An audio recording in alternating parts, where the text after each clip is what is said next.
Hi everyone, I'm International Master Jeff Lawton. I'm going to look at the game from round 6 of Tata Steel Masters between Giri and Kovalev. Both players before the game were towards the bottom end of the table. Kovalev is right down there on 1 point and Giri's on 2. We can sort of see that Giri is a point and a half behind the leaders, so it's not that far behind if he can make a comeback. So Giri opened with e4, Kovalev e5, knight f3, knight c6, bishop c4, bishop to c5, the Italian game, one of the oldest openings in chess, c3, knight f6, d3, d6, bishop to g5, instigating a slightly awkward pin because the bishop is not able to come back to e7 to block it. h6, bishop h4, and a6. Continuing development, knight d2, removing the bishop from exposure, bishop a7, castles, and now a4. Now black decides to break the pin with g5. It's a bit too early to sacrifice yet, so Giri played bishop to g3, king g7. So the idea behind king g7 is probably to sort of get out of the pin along here, and this frees up the f pawn to advance. p1, knight h7. Now b4, sort of intending to loosen black's control of the d4 square by kicking this knight away. h5, Giri played h3, h4, forcing the bishop back. It looks like black's achieved something because the bishop sort of looks a bit blocked in here. It hasn't got a lot of space, but of course at the same time black has created a lot of weaknesses, particularly these sort of two squares are very inviting if a white knight, if this knight sort of could maneuver itself round to e3, then it's targeting sort of juicy squares on f5 and g4. So time being, the game went g4, hg4, bishop takes g4, and now b5. All this has been seen before, and Giri was blitzing out the moves. Knight e7, d4, and now knight g6, sort of overprotecting the e5 square. So I think here with ba6 was the first new move of the game. This position had never occurred before. B takes a6, and now knight f1. So sort of an interesting position here, and Vladislav Kovalev played e takes d4. Also interesting is just to play queen f6 straight away and sort of intend to double the pawns, but he decides to play this first. E takes d4, c takes d4, bishop f3. So Giri decides he doesn't want to play queen takes, allowing bishop takes d4. So doubles his own pawns, and now f5. The computer doesn't approve of this move, but it's actually, sort of very understandable. It almost looks like the king's rather unprotected if you can get the rook into the game. But Giri sort of at this point he seemed to be out of his computer preparation. It's sort of very impressive that he didn't seem to worry too much about the next sequence of moves. He played knight e3, and after fe4, queen check, king h1, and now he's allowed the rook down to take on f2, which looks, like he said after the game, it looks very scary to allow your opponent the sort of prospect of this, when the only thing that's stopping that is the rather slightly flimsy looking white knight on e3, protecting the g2 square. And he actually played he actually played knight f5 check in this position. But the computer gives a much stronger way of playing is rook a2. And then, for example, if black still, well, logically keeps a rook on the 7th rank, then we could continue like this and now play bishop to g1, kicking the rook away. So if it stays along here, for example, then white can just calmly play rook f1. And if now king h8 to sort of avoid the knight check, sort of rather unhuman-like move, knight g4 turns out to be very strong. The idea is simply to play queen f3 and then queen to f7. For example, if rook d2, you can play queen f3, bishop d4, bishop d4, rook d4, and then, like I said, queen f7. And the idea is to simply threaten mate. So knight f8 to prevent that. And now rook to g1. And there's some nice lines here because at the moment we can't play rook c4 because I think it's simply, I'll remove one of the knights. Maybe this knight to here looks like the strongest square. Now we can't take that because of queen g8 mate. So what's the point? If that's right, queen g7 is the obvious try and swap queens, but now there's a sort of beautiful move, knight to h6, and now queen takes queen runs into knight f7 mate, since the knight's covering the only escape square for the black king. And after knight g5, the line continues, the engine line continues, rook g5. Again, we can't play queen takes because of queen takes rook, because of queen g8 mate. And if queen g5, then queen f8 wins. So queen f7, and then knight f7, king h7.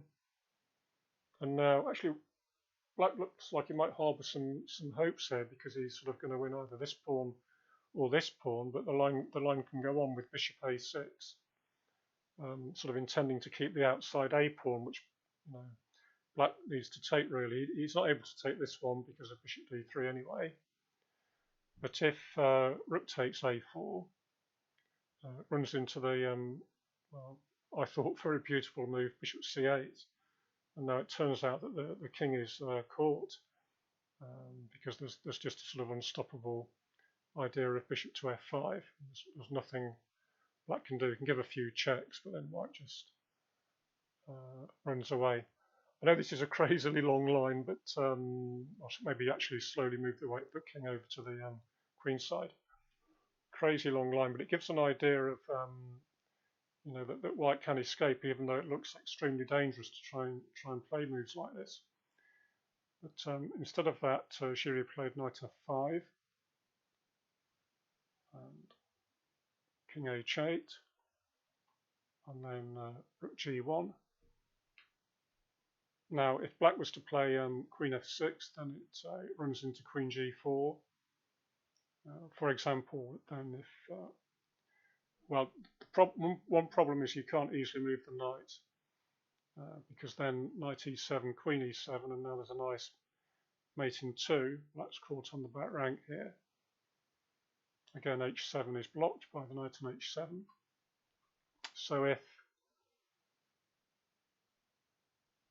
So rook c2 makes sense instead to hit the bishop, but then that runs into e5. And now again you can't take because bishop e5 wins the queen, since again the knight's unable to move because of queen g8 checkmating thanks to the bishop's protection of the g8 square. So after e5 you'd sort of be more or less forced to take this, and then de5, and now white can just marshal more pieces over here, and it's completely crushing. We're now protecting the knight, and if If knight f4, then simply queen g8 mates again. Sorry, queen g8 mates again. So in this position, black played the best move, Kovalev. He played rook takes h2, king takes h2, queen f4 check. And now Giri has to go forward with his king. Unfortunately, he can't go back because of simply queen e4 and then takes the knight. And then black's doing extremely well. For example, if king h2, queen f5, and then queen here, you can just play. Probably among many other things, this is not such a clever line to have shown, to be honest. Queen c4, queen g6, and then bishop d4 keeps the g7 square covered, and black's simply winning really in this position. So Giri played the only move, king h3, knight g5 check, rook g5, queen takes g5. It looks, when once I was watching this live, I just thought, well, white's got no vestige of an advantage left. Black's doing well. The white king's still very exposed. He's threatening to go knight f4 and queen g2 mate.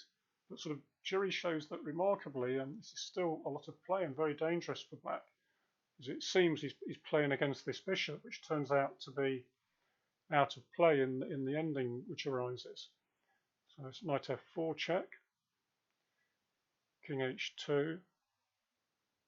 Now black's own king is exposed, so he trades off rook g1, and now d5. I'm not sure if this, because he was very short of time, Kovalev. He'd spent about almost an hour more than Giri on the first 21 moves, whereas Giri was just blitzing out everything from memory. But it didn't seem to be the case for Vladislav.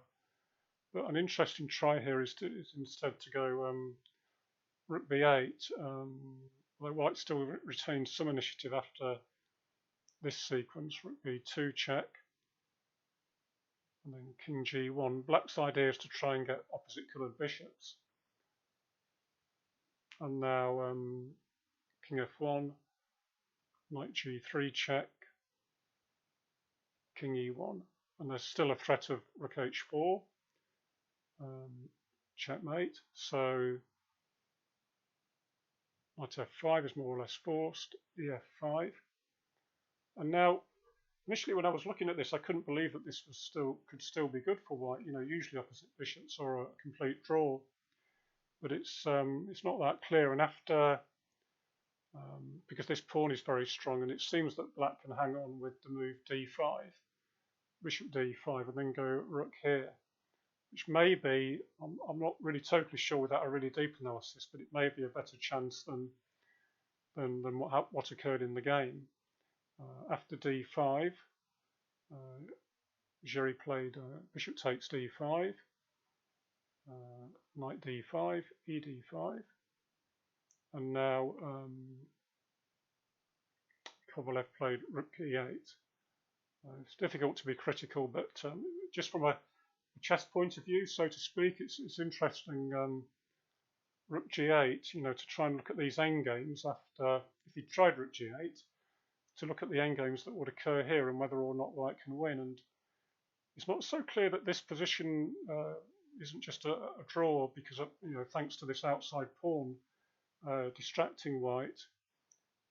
And one line I sort of spotted, again, obviously with the help of an engine, I'm not that good at chess, was knight e7 check, king f7, knight c6, bishop to b6, and now a5 sort of looks as if it ought to be very strong because it's the bishop is trapped. But it turns out, as far as I can tell, that king e8 leads to a draw, believe it or not. For example, if pawn takes pawn, pawn takes pawn, and now black's threat is simply to come over and basically gobble these pawns. And say white, for example, plays knight b8 to try and block the black king, then a5, d6, it could go a4, knight here, a3, knight b4, king d7, and it's all because of this pawn which is keeping the white king away from where it wants to be. After this, black can simply play a2, deflecting the knight, and then come and gobble up the remaining pawn. So not like a sort of a forced variation, but certainly it shows some of the difficulties. And there's also another try in the same line after king g8. White could try this. It's sort of instead, trying to get rid of this pawn straight away with the king. But also I couldn't make this work either. For example, king f7, king h4, king f6, king g4, and now white. If it was white's move, then king f4, and you would gradually sort of push forward, push the king back, and put the knight on c6, and you would have good prospects to win, maybe even a win position. It's my feeling. Because it's black's move, bishop takes d4 seems to do the trick.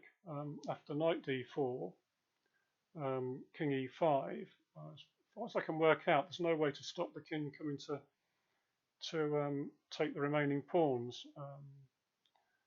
For example, knight c6, king d5, knight b4, king c5, knight a6, and I'm sure you can see king b6, and now the knight's sort of almost cornered, and if it goes to b8 or to b4, either way, black can play here, and again white loses his last remaining pawn.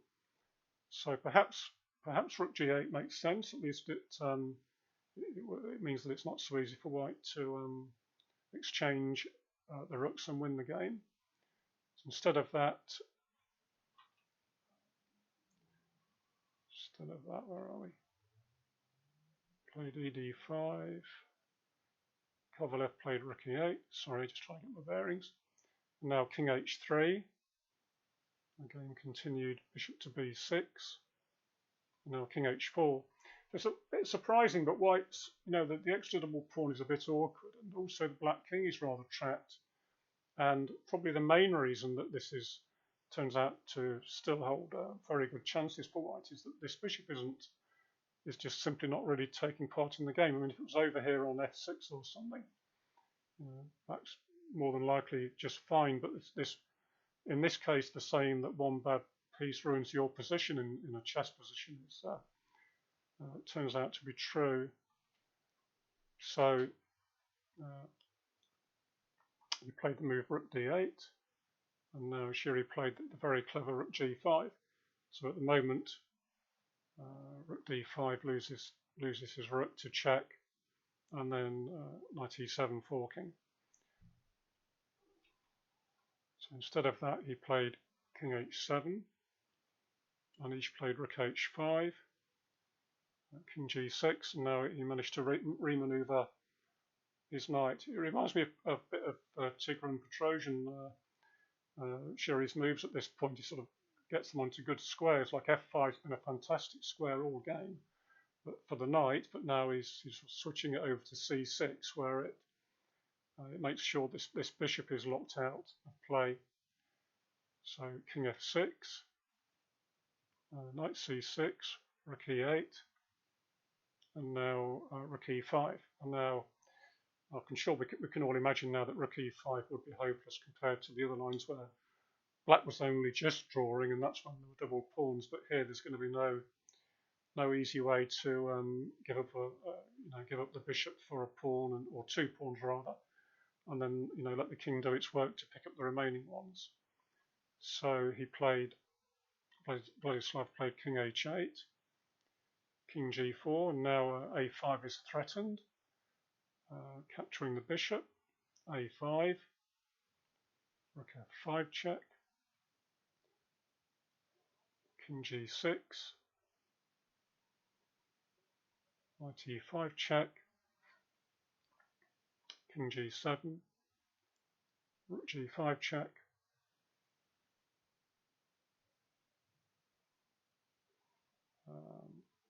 king h7, rook h5, who's forced the exchange of rooks, rook h8, king h8, and now doesn't bother with knight to c6, sort of blocking the bishop, which would ultimately win, I would imagine, but played the much better move, knight c4, and now Kovalev played king g7. It's equally bishop d4 doesn't help him because knight a5, and it's sort of a nice simple line that we don't need the computer for a change in chess nowadays. King g7 would have allowed king f5, king f7, and now knight c6, multi-purpose move. Sort of allows the pawn to go through and also prevents the black king coming any nearer to the queen's side. And then after, say, bishop c5, we can just simply push like this. And if black tries to come towards the pawn, we can just play king e6, which nicely keeps these two squares attacked, and we can just sail through with the a pawn. For example, if well, black simply has to wait and let the bishop go after this. a7, we must take it, and then this is a simple win just to come over and eventually win the pawn and queen the d pawn. So after knight c4, he played king g7, king f5, king f7, and now d6. And it was in this position that Vladislav Kovalev resigned against Anish Giri. If king e8, I mean, if you enjoy simplifying in chess, white could you'd probably go for knight b6 here among other winning moves, and then after cb6, king e6, just sort of threatening d7, and then sort of like threatening like d7 here, and well, maybe this move even stalemating the king, and then the pawn goes through and queen's long before that gets anywhere. So you can play knight b6, cb6, king here, and then b5 straight away would run into even here if white had gives black another free move, it would still be winning, and that's checkmate. So a very nice game, very complicated game, and difficult for Kovalev because he didn't seem to be as well prepared for the line as Giri, who managed to gain about an extra hour on the clock out of the opening by the time the real middle game began around move 21. But even then, it looked very dangerous when the rook arrived on f2, and clearly Giri was on his own by then. I don't think he probably hadn't analysed f5 that deeply at home, since it's not said to be the strongest according to the engine. But even so, he orientated very well, and okay, didn't find the necessarily strongest engine moves in response to queen g5 and rook f2, but nonetheless it was very impressive how he kept the advantage going into the endgame, and took advantage in the end of the poorly placed bishop. So the standings after that round, Anish now comes back up to equals on 3 from 6, and we can see Magnus is on the same score now, 3 out of 6. But this group, including Magnus and Vishy and Anish, they're all only 1 point behind the co-leaders. So in Firouzja, it's great to see these juniors doing so well. I think they're juniors. Firouzja certainly is, and Van Forest, Jeffrey Zhong, and I'm not quite sure what age Dubov is, but yeah, really interesting tournament to get this mix of top players with very dangerous up and coming youngsters. Hope you enjoyed that. Thanks for watching. Bye now.